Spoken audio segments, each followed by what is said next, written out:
When the waters slowly receded from the mountaintops and the sky turned an eerily clear blue after 40 days and nights of divine wrath, the earth was still bitterly cold. It was not just the chill of the air, but the coldness of a world that had just lost all life. Trees lay broken, animal corpses scattered across the land, and in that silence, not a word spoken, a door opened. From the massive wooden ark, a man stepped out. No angels welcomed him. No heavenly music played. No miracles occurred. There was only Noah, barefoot, stepping onto ground cleansed by the tears of heaven. And he did not rebuild a house. He did not pitch a tent, nor did he search for food. The very first thing Noah did was gather stones, select clean animals, and build an altar. An act that had nothing to do with survival, but was the most important act of all. For he knew, without restoring the covenant, life would be nothing more than empty existence. He stood not only as the representative of the last remnants of mankind, but as the bridge to a broken connection between heaven and earth. That altar was not a ritual, it was a return to the heart. It was the silent voice of a man who still remembered the sacred rhythm in a world that had shattered. Strangely enough, you will not find this detail in the book of Genesis. Genesis speaks of Noah, the ark, and the rainbow, but it says nothing about Noah's first act upon stepping onto dry land.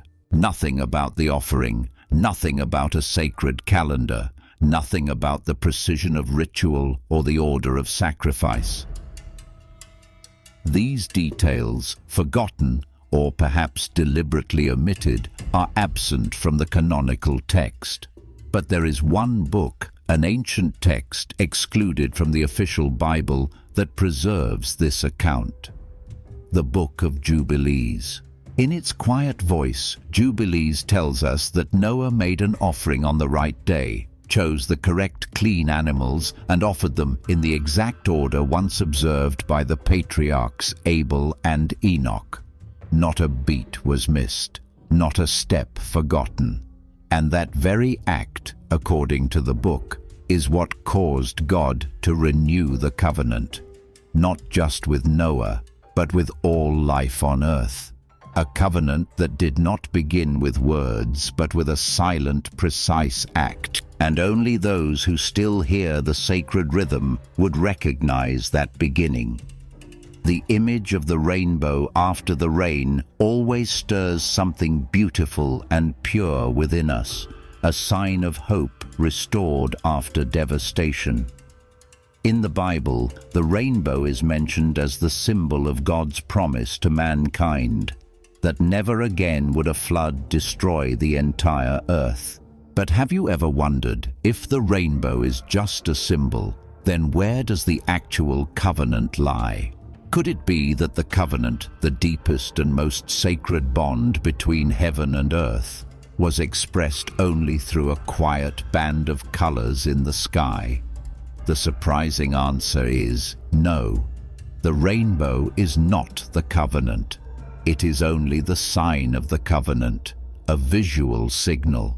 The real covenant, the holy bond reestablished after the great flood, consisted of far deeper layers: the correct sacrificial rites performed on the appointed day, the clear distinction between clean and unclean animals, a divinely ordained cycle of time tied to the sacred calendar, and a system of transmission passed down like a cord linking generations. Yet strangely, all these details are absent from the book of Genesis. No mention of post-flood rituals, no detailed timeline, no teachings on clean animals, a suspicious void as if something crucial had been removed. And indeed, there exists an ancient text, hidden, excluded, deemed unfit for the system that recorded all of this. The Book of Jubilees. a book preserved through oral tradition among the Jewish Essenes, safeguarded in the Ethiopian Bible for thousands of years, but omitted from the official canon, not because it was false, but because it was too clear, too detailed, too precise.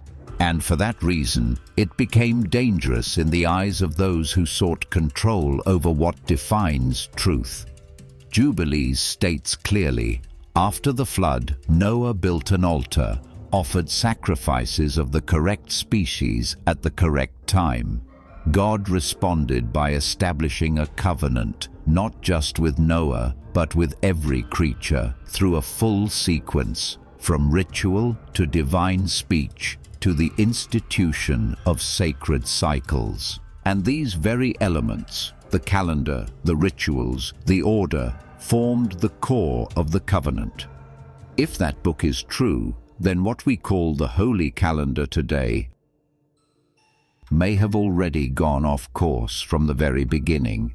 And if that is the case, then the true promise is not in the 7 colors of a rainbow, but in a quiet, sacred rhythm that has been forgotten by the eyes of the world. There are books that were once considered revelations, but were later excluded from the Bible we read today. Not because they were fabricated, not because they contradicted God's word, but because they revealed things too clearly, too specifically, too inconveniently for a theological system shaped in a different direction. The Book of Jubilees is one of them. Written in ancient Hebrew, preserved by the Jewish Essenes, those who lived in seclusion in Qumran near the Dead Sea, this book was once seen as sacred foundation, passed down as part of God's revelation to mankind through the patriarchs. It was even regarded as a continuation of Genesis, not a replacement or contradiction. But over time, through political and theological currents, it was removed. In Western Bibles, especially after the Council of Nicaea and the subsequent councils that established the canon, the Book of Jubilees was left out. The reason? Very simple. It says the covenant did not begin with Moses. It began with Adam. The Holy Law did not wait until Israel's liberation from Egypt to take shape. It had already been kept by Abel, Enoch, Noah, Abraham. They knew of the Sabbath. They distinguished clean animals. They made offerings at appointed times. They lived within a sacred order.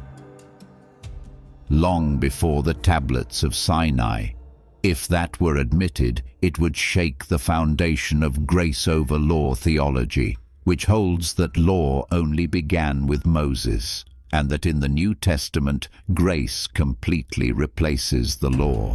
If the law existed from the beginning, then the covenant is not a new thing introduced in the middle of history, but the original rhythm of life, repeated, preserved, then lost, and later restored. This leads to a profound implication.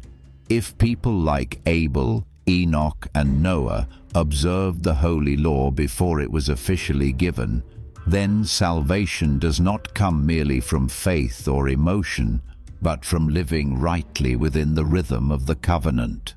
A righteousness not based solely on belief, but on concrete, consistent faithfulness, aligned with sacred time. This is why the Book of Jubilees becomes dangerous.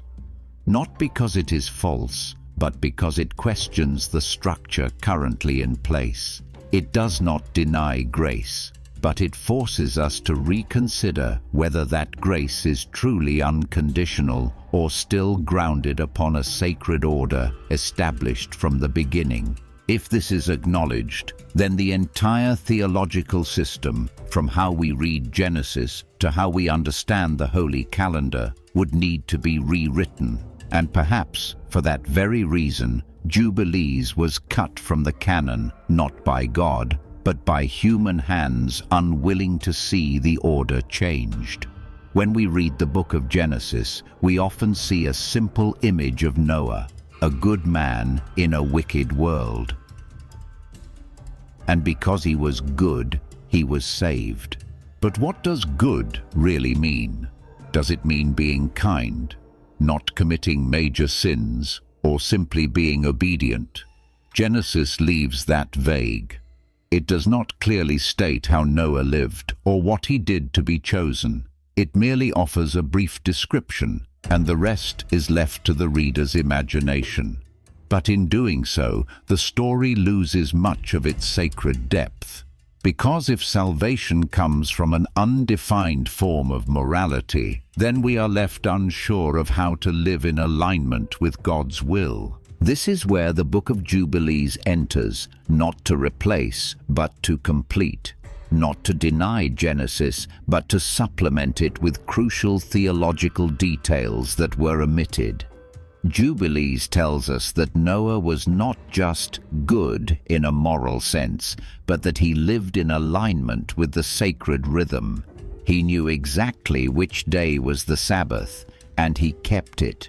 He knew which animals were clean and which were unfit for offering, and he made the distinction with precision. When the flood was over, his first act was not to celebrate, but to build an altar, select the correct animals, and offer sacrifices according to the rituals passed down from the patriarchs. Every act was done at the right time, in the right season, and in the right manner, as though he were restoring a sacred sequence of worship that had been broken. Jubilees says Noah was a keeper of the covenant, not through vows but through concrete action. He lived like Abel, who offered the proper sacrifice from the beginning, like Enoch, who walked in the sacred rhythm, observed the sacred calendar, and was taken up into heaven, like Adam, who before the fall lived 7 years in the light in divine order. Noah did not invent the covenant. He reconnected a stream of life that had been severed by the fall of humankind and of angels. And when he built that altar, he was not alone. He was standing in for all humanity, reestablishing a broken pact. A covenant not grounded in emotion, but in divine order. This reveals to us that righteousness is not merely a moral quality, but precision in living. It is entering the rhythm of heaven, keeping what must be kept, discerning what must be discerned. And if that is true, then salvation does not come from spontaneous emotion or vague belief, but from a grounded choice, with ritual, with cycles, with discipline. And because of that, if we read only Genesis, we miss the most important part of the story. The part that Jubilees quietly preserves as a sacred memory from heaven for those patient enough to seek the original rhythm of the covenant. In Scripture, the name Enoch appears like a strange flash within a genealogical list. We know little about him, only that he walked with God and then disappeared, for God took him. But the Book of Jubilees opens a much broader picture. Enoch was not just righteous, he was the first entrusted with one of the holiest tasks, establishing the sacred calendar. When the watchers, the angels sent to watch over and protect, betrayed the covenant and taught forbidden knowledge to mankind, such as divination, sorcery, seduction, and weapons of war, chaos broke out not only within human hearts, but within the structure of time itself. Sacred cycles were broken. Holy seasons were no longer aligned, and Enoch, according to Jubilees, was lifted up by God to write down, restore, and safeguard the entire cycle of sacred rites. The calendar Enoch established was not a tool to measure time, but a spiritual map. It divided time into cycles of 7, 49, and 364 days, with pre-appointed sacred festivals, reflecting the divine order between heaven and earth. This was not human invention, but a design revealed from heaven.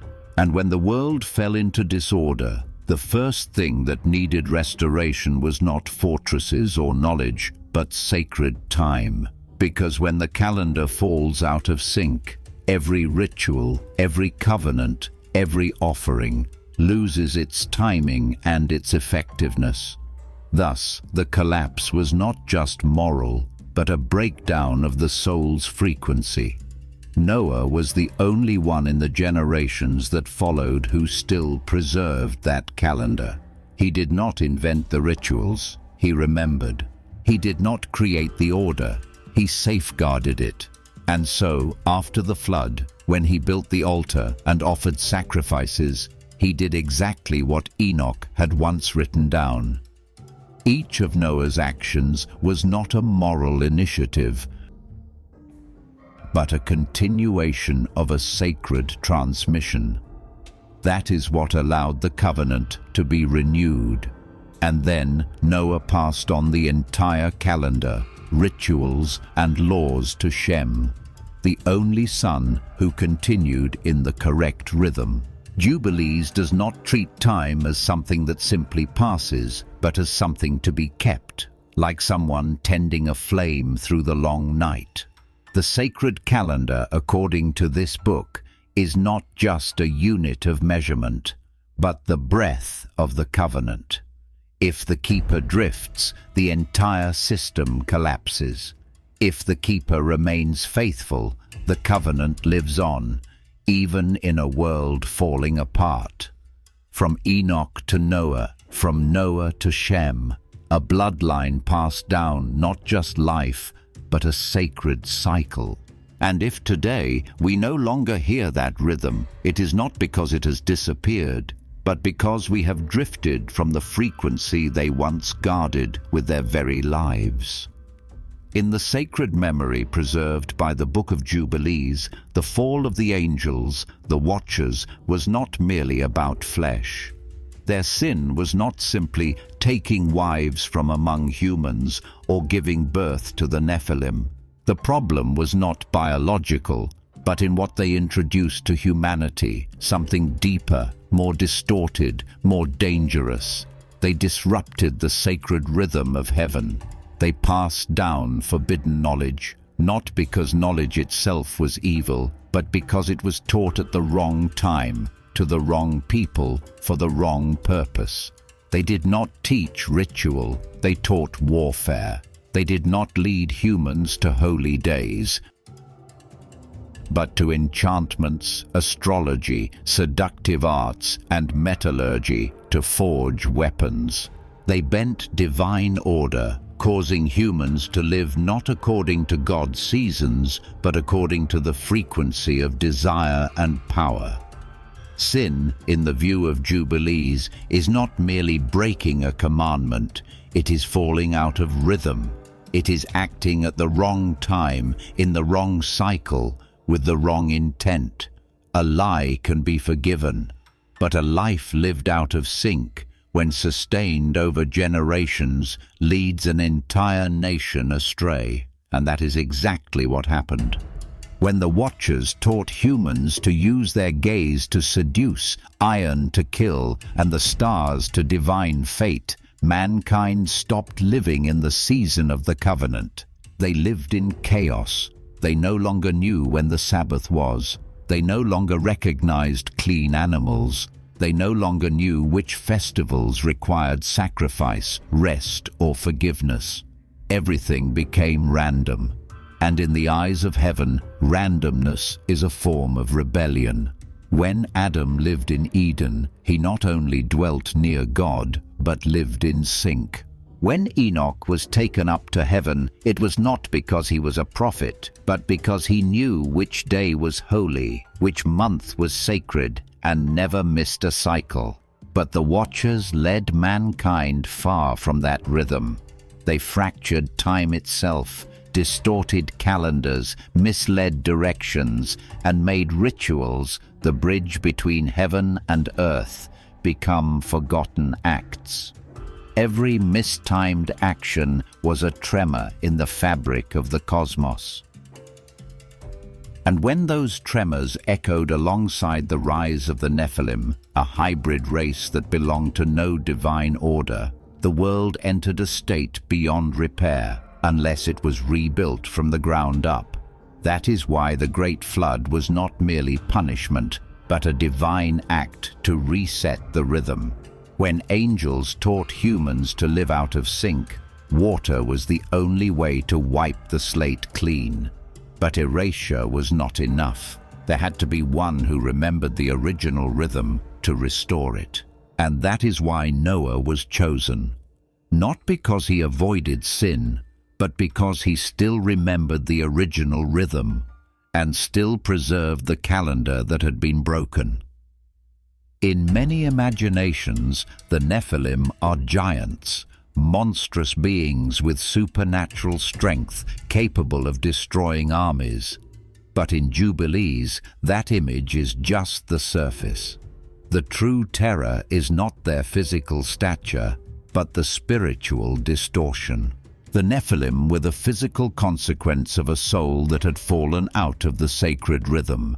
They were not just strong, they were living proof of a forbidden fusion between fallen light and misdirected flesh. They were the product of angels who abandoned the heavens and humans who forgot their limits. And when they appeared, the world didn't just tremble, it fractured from divine order to the very foundation of time. Jubilees recounts that during the days of the Nephilim, sacrifices were forgotten. No one remembered which days offerings were due. No one knew which animals were clean. The Sabbath, the sacred day of rest, was replaced by worldly celebrations. The 7-day cycle was shattered. The sacred calendar, the backbone of the covenant, was twisted beyond recognition. Holy months were no longer distinguishable from ordinary days. The Nephilim did not only bring violence, they lived outside the sacred rhythm. They ate what was forbidden. They sacrificed in distorted ways, even offering human blood. They seized land, imposed their own laws, and forced mankind to submit to a new order, one no longer rooted in heaven. And in that chaos, the covenant, sacred time, and divine memory were swept away in an invisible flood, more devastating than the waters themselves. That rupture did not happen in a flash. It unfolded silently, like a sacred song falling out of tempo, note by note. Every forgotten ritual was another strand severed between heaven and earth. Every Sabbath replaced by aimless labor left a sacred void unfilled. And when no one remembered what season, what day, or what year they lived in, according to the covenant cycle, the world, spiritually, entered a completely disoriented dimension. The Nephilim lived in it, ruled in it, not because they were superior, but because they symbolized a world that could no longer distinguish between heaven and earth, between clean and unclean, between the sacred and the profane. That is why, in the Book of Jubilees, the appearance of the Nephilim did not merely strike fear into mankind, but compelled God to intervene. Not to punish, but to rescue the divine order. And salvation, according to Jubilees, did not come from battle, but from re-establishing the rhythm of worship, from restoring the sacred calendar, from bringing back the memory of the right time, the right season, so that humanity might once again hear a voice that once echoed from the beginning. Keep my day, for in it I will be with you. But when the sacred rhythm is extinguished, that voice has no place to resound. And that is when the covenant needs someone, a Noah, to be revived. In a world drifting off its axis, where every sacred rhythm has been overturned, where ritual becomes a faded memory and sacred time is replaced by the meaningless cycles of desire and violence, Noah stands like the last remaining rhythm. He is not perfect, nor is he a powerful priest, but he is the last one who remembers. He remembers there is a day of rest. He remembers which animals must not be offered and which ones must be chosen. He remembers that sacrifice cannot be arbitrary, but must be done at the right time, in the right order. Noah is a man who lives with memory, and that memory is not just information, it is the breath of a dying covenant. Jubilees recounts that while the world spun on a distorted calendar, while nations began worshipping false gods on the wrong days, celebrating on the wrong cycles, Noah still kept the sacred rhythm passed down by Enoch. He was not just a man of faith, he was a man who kept the clock of heaven. Every time he offered a sacrifice, he did it on the right day. Every time he selected an offering, he distinguished clean from unclean. When the great flood passed, he did not wait for a command. He initiated the altar. It was not merely a religious act, it was an act of salvation. Because after everything had been cleansed, the first task was not to build a house, gather food, or multiply, but to restore the connection to heaven by stepping into the first rhythm once more. The covenant, in the perspective of the Book of Jubilees, is not a contract bearing a divine signature, it is a living stream. Each person who keeps the rhythm of sacred observance becomes a vital link in that stream. And if the final link is lost, the covenant has no place to dwell. Yet Noah, with steadfast and quiet endurance, did not let that happen. He needed no miracles, no thunderous voice from the heavens. All he needed was to remember the appointed days and to act in rhythm. That is why the covenant was re-established through him, not as a special favor, but as an inevitable result. When one person keeps divine order, that order can be restored. When one person remembers, the sacred memory has not died. And when one person lives rightly in a world that has gone astray, hope remains for all of humanity. Noah was not just the one chosen, he was the one who chose to live rightly. And in that choice, the covenant was revived, not as a treaty, but as a current of life, reconnected through the steady, seasonal breath of a soul that remained in sync. In the familiar interpretation, we often think that God saved Noah because he was righteous, a good man in a corrupt generation. But if it were only a matter of personal mercy, that salvation would be temporary, a mere escape, not a new beginning. Jubilees tells a different story. It shows that God preserved Noah not as an individual, but as an anchor point, a center from which the covenant could be restored.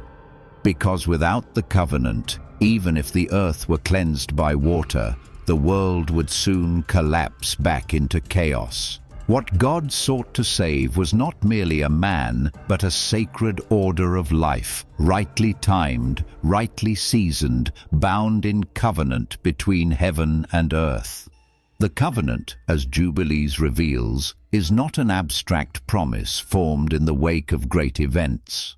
It is a living system, a sacred structure with clarity and design. It includes the sacred calendar to measure spiritual cycles, ritual to connect man to heaven, offerings to recall communication between dimensions, and transmission to ensure the rhythm is never broken across generations. Without these elements, even the post-flood world would be a living body without a soul, a society without direction, time flowing without meaning. That is why the covenant is not merely a moral choice. It is the condition that makes life sacredly functional. It is like spiritual gravity. Without it, all order dissolves. We no longer know when to forgive, when to rest, when to offer, when to let the land lie still. When the calendar is broken, humans live by chance. When ritual is forgotten, the spirit runs dry. When transmission is severed, sacred memory vanishes from the community. And when all of this is lost, the world no longer needs a flood to perish. It will sink into chaos by its own weight. Noah, through the lens of Jubilees, is the one who preserved that structure. He is not merely a moral example. He is someone who still knew how to live within a divine system. Every action of his was a link reconnecting the broken chain. When he offered sacrifice on the appointed day, selected the correct species, and observed the proper rites, he was saying to heaven, "I remember." And in response, God did not thunder, but restored the covenant in quiet power. And this time, not just to be remembered, but to be lived, so that future generations, if they held the rhythm, might continue to hold the divine order in a world always drawn back toward chaos. When the waters receded, when the earth was still damp with the tears of history, Noah stepped out of the ark not as a mere survivor, but as the one chosen to recalibrate the broken rhythm of the universe. He did not wait for a command. He did not need a sign. His first act was not to build a house or hunt for food, but to build an altar, a silent, decisive act.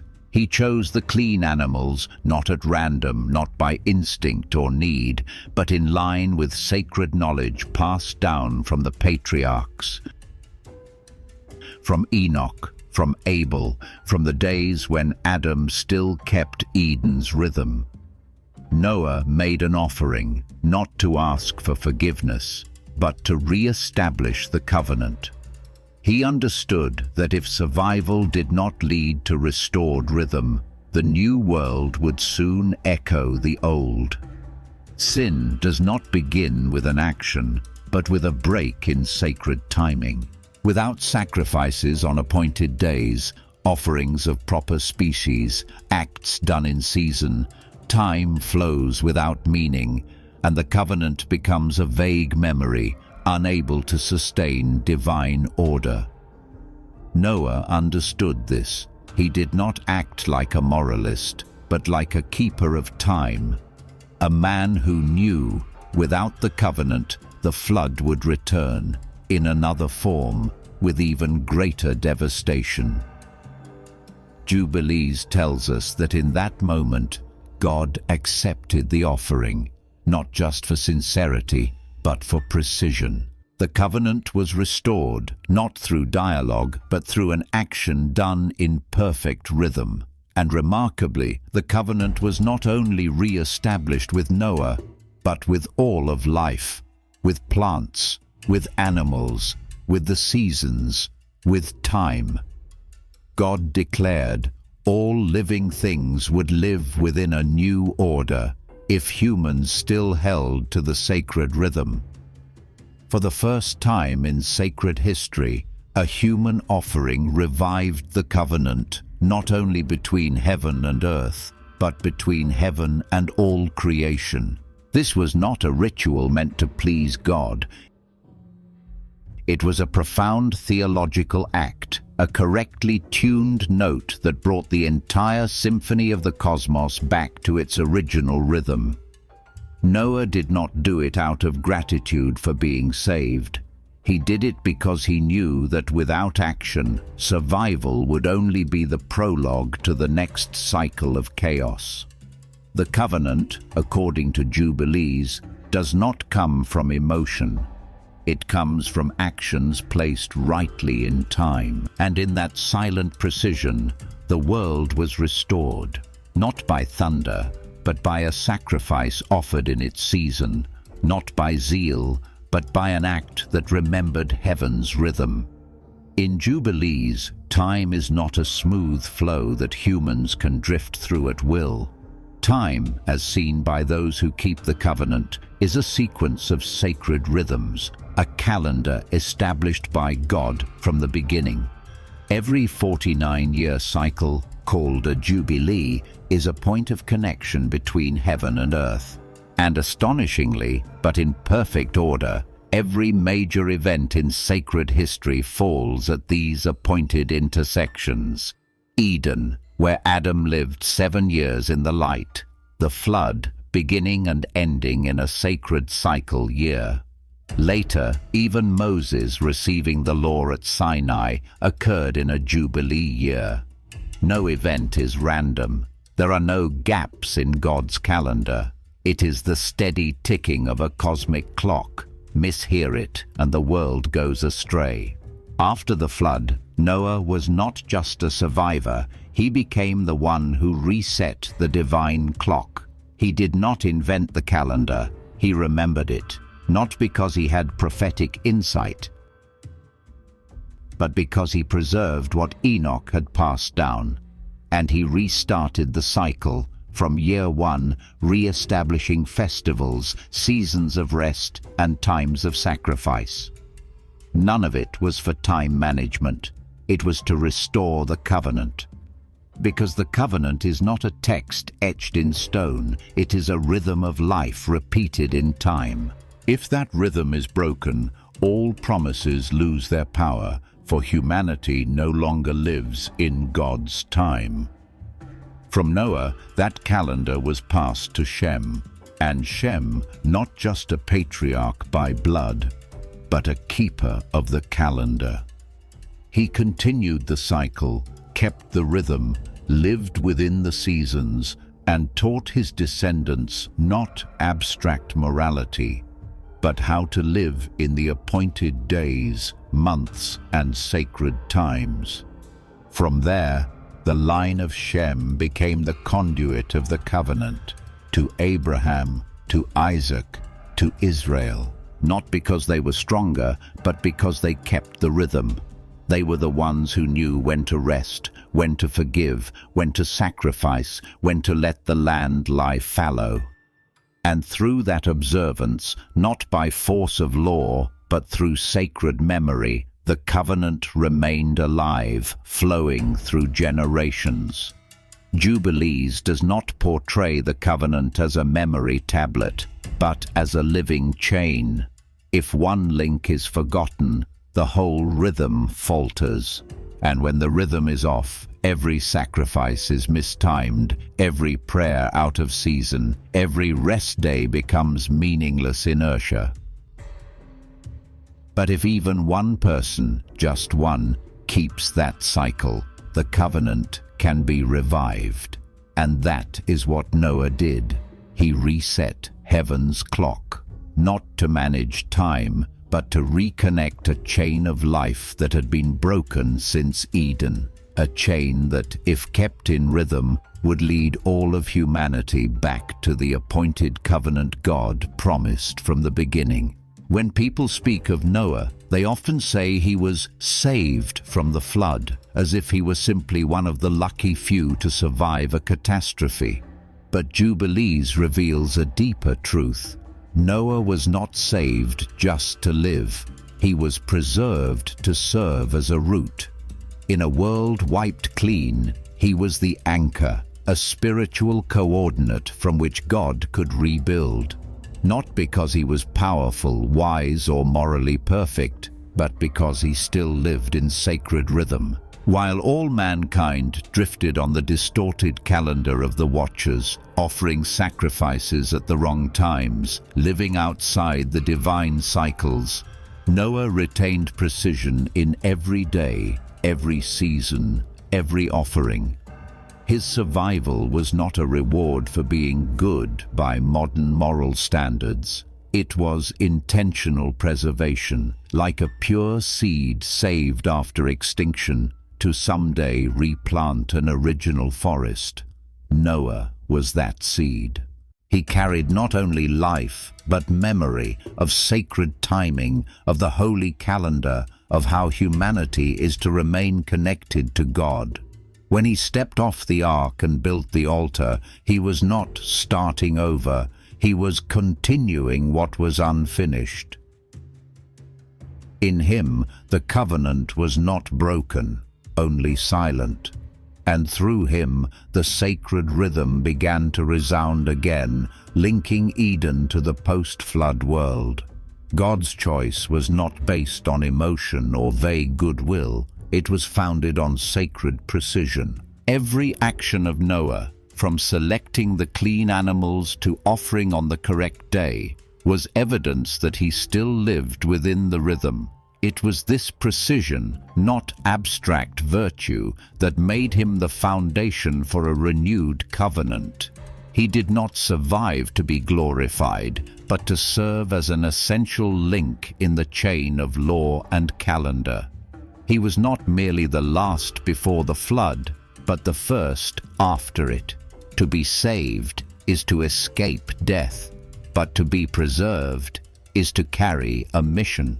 Noah did not live just to live. He lived to keep something greater than himself, the sacred rhythm that once echoed in Eden, once passed through Enoch, and now rested on him, like a flame to be guarded until someone else could take it up. And in that quiet life, the covenant was not forgotten, but nourished, one decision at a time, by living rightly, in the proper season, in the appointed rhythm. That is the real reason he was chosen, not the most moral, but the most precise. After the purifying flood, when mud still clung to the sides of the ark, and the air still carried the scent of an ending, the world did not need just another survivor. It had seen too many lives that drifted, existing, yet never connecting with God. What the earth needed was someone who could stand at the intersection between heaven and man, someone not merely to exist, but to represent, someone to re-establish the broken covenant, not through emotion, but through right order, not through power, but through sacred right. And Noah, who never ruled a kingdom, who never wielded a sword, became the first to restore that link. He did not build a nation, he built an altar. He did not proclaim new promises, he revived sacred memory, not with new blood, but with faithful adherence to a chain of rights passed down from the beginning. Jubilees does not portray Noah as a warrior or a reformer. He is a priest, in every true sense of the word.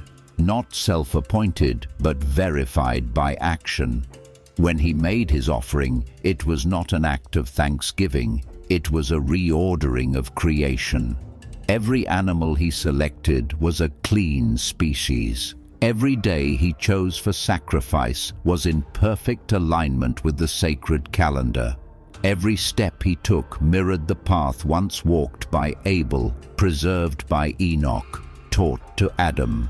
He was the final thread intact in a tapestry torn by the fall of the Watchers and the chaos of the Nephilim. But instead of using that thread to mend an old garment, he wove a new fabric. No additions, no alterations, just accuracy. And because it was accurate, it was sacred.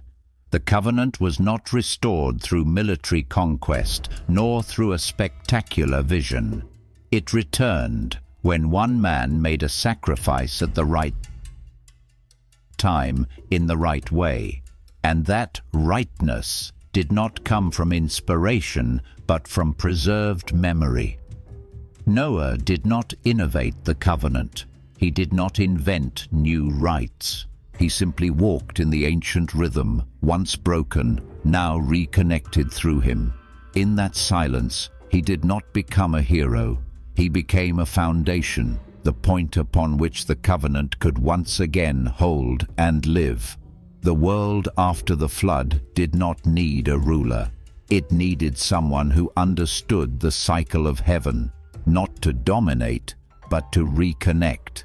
And that man was Noah, not because he was more capable, but because he remembered more clearly.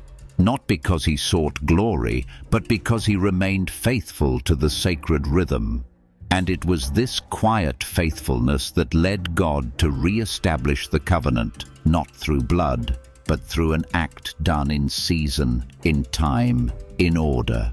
An act that may have seemed small in the eyes of man, but had the strength to re-anchor a cosmic order that had just collapsed.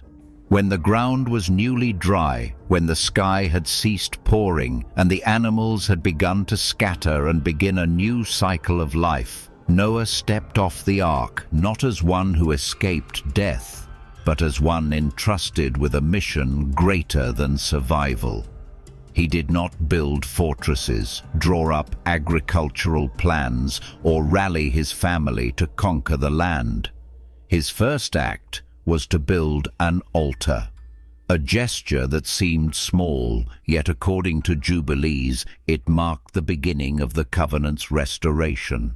He selected clean animals, not for convenience, but with sacred understanding. He made the offering not on a whim, but according to a cycle passed down from those who came before, like Abel and Enoch.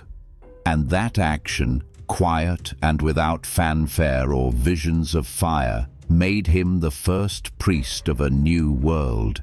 Noah bore no priestly title, wore no ceremonial robes, built no temple. But in every deep function, he stood in the role of mediator, reconnecting heaven and earth after a long severing. He was the one who spoke on behalf of mankind, saying to heaven, "I remember."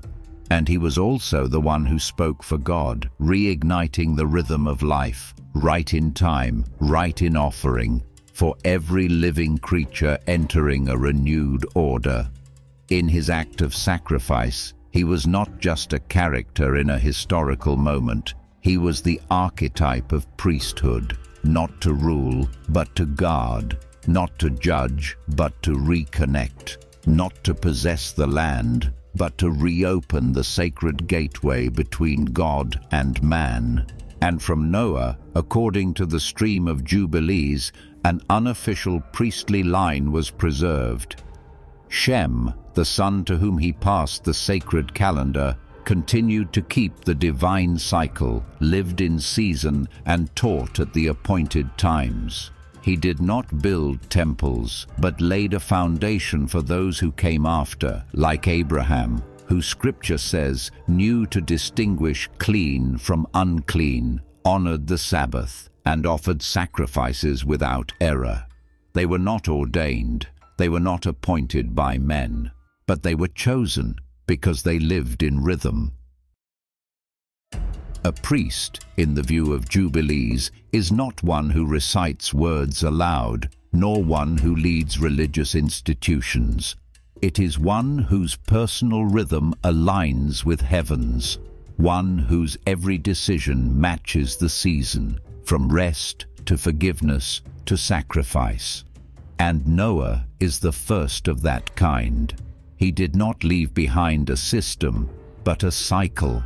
He did not institute new laws, but preserved a once-forgotten way of life. In him, the covenant was not reinvented, but reawakened, and from him, priesthood was not titled, but carried on quietly through souls still silent enough to hear heaven's time. In the quiet flow of post-flood generations, not all of Noah's descendants stayed the course.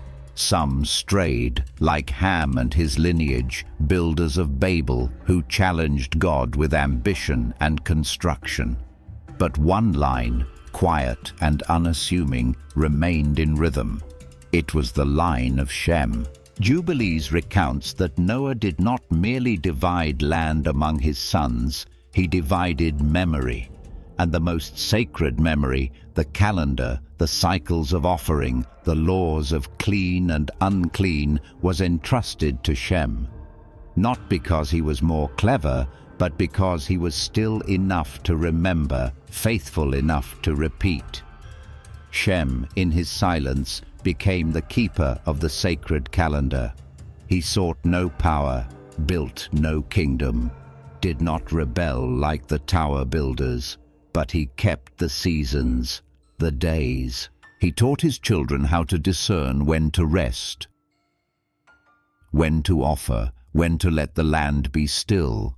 And from Shem came Eber, who laid the foundation for a language that would not be confused at Babel. Then Terah, then Abraham, who was called out of Ur to journey to the land where the covenant would once again be established. From the perspective of Jubilees, this is not merely a genealogical line. This is the line of transmitted law, not law written on stone, but law lived in calendars, in cycles, in sacred discernment. They needed no Sinai to be instructed, because they were already living in rhythm. They did not form denominations, but lived as quiet testimony that the covenant had never been broken, only hidden from the eyes of those who no longer watched heaven's cycle. And the painful truth is, in the canonical texts, this chain was cut. In Genesis, Shem is mentioned by name, nothing more. No details of his offerings, no record of his calendar, no description of his faithfulness to the old order. But in Jubilees, all is restored. Every cycle, every offering, every timely event is recorded, not to fill the text, but to preserve a living memory. Because if no one remembers how Shem lived, how can we understand why Abraham knew how to sacrifice properly, how to keep the Sabbath, and how to discern the clean from the unclean in a world falling into disorder? Jubilees does not merely recount history, it safeguards sacred memory. And Shem, in his silence, is the gatekeeper of that memory. Because of him, the rhythm of offerings was not broken. Because of him, the covenant did not die. And because of him, we can trace the line from Eden to Noah to Abraham, a stream hidden from the mainstream canon, yet still alive, still pulsing in every timely offering, every seasonal rest, in those still listening to heaven's rhythm. You may not be a prophet, nor a priest. You may wear no garments, speak no sermons, climb no mountaintop to receive visions.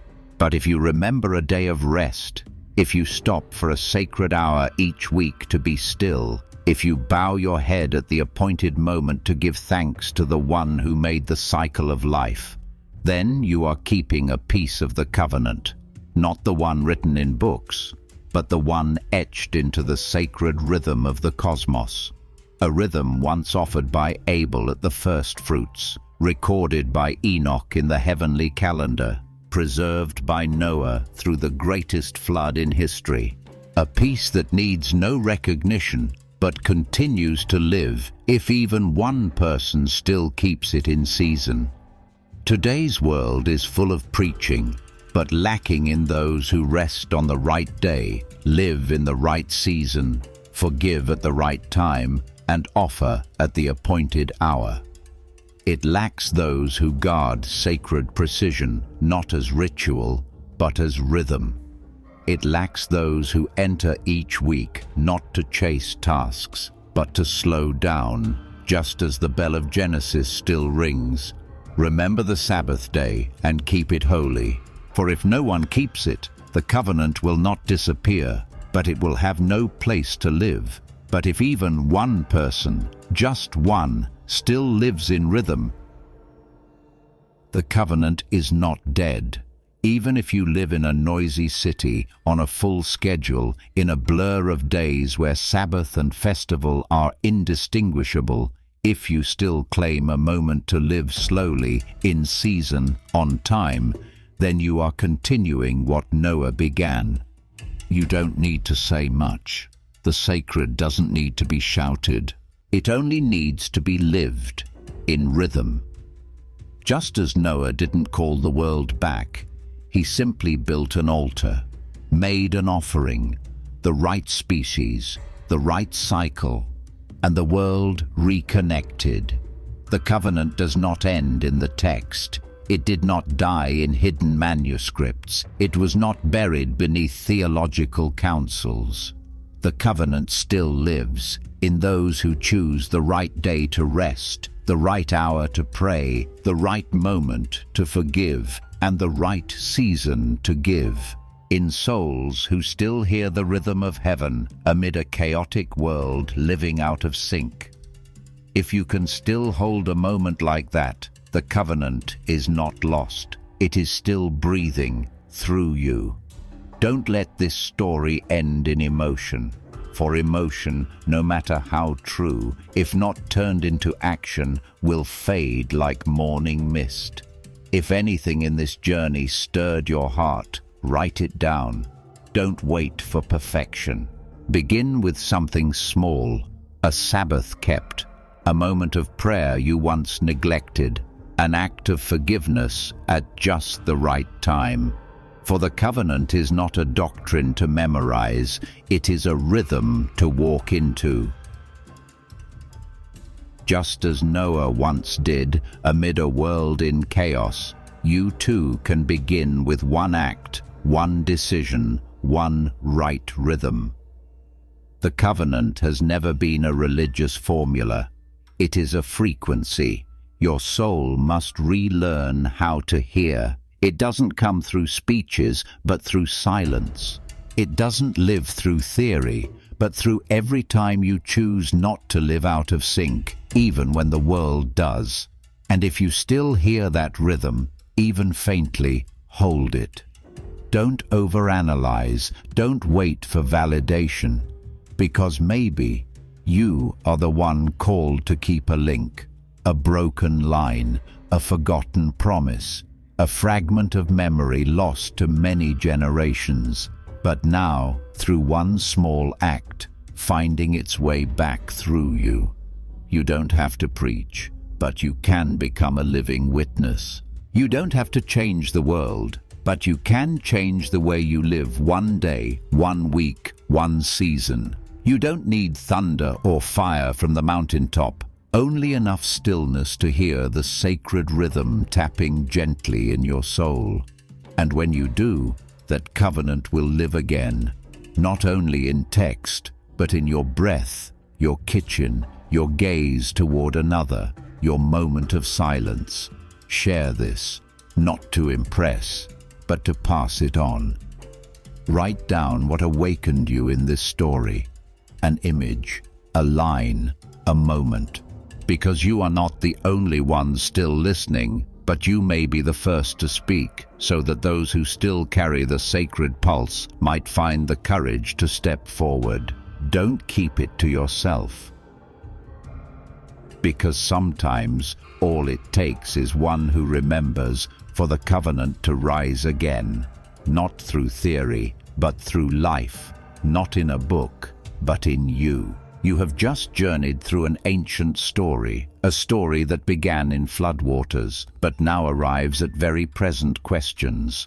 What rhythm are we living by? The covenant after the flood is not just Noah's story, or Shem's, or Jubilees' genealogy. It is a quiet invitation sent to every soul still silent enough to hear the sacred rhythm. And if at any point in this journey something made you pause, hold it. It was not by chance. If any detail, a picture, a phrase, made you want to live differently, slow down, offer at the right time, do not let it pass. The covenant has never been about the past. It is something meant to be lived again, day by day, week by week, season by season. And you, though not a priest, not a prophet, may be the one chosen to rekindle a forgotten flame. If this story stirred something in you, it may stir something in someone else. Share it, not for clicks, but for testimony. Because when one remembers, memory lives. When many walk in rhythm, The covenant returns. Subscribe, not to chase content, but so we don't lose each other in the digital noise. Leave a comment, not to speak, but as a witness. A small act, but enough to awaken a sacred memory long asleep. And if enough of us live in rhythm, what was forgotten will live again. Through you, through us. Amen.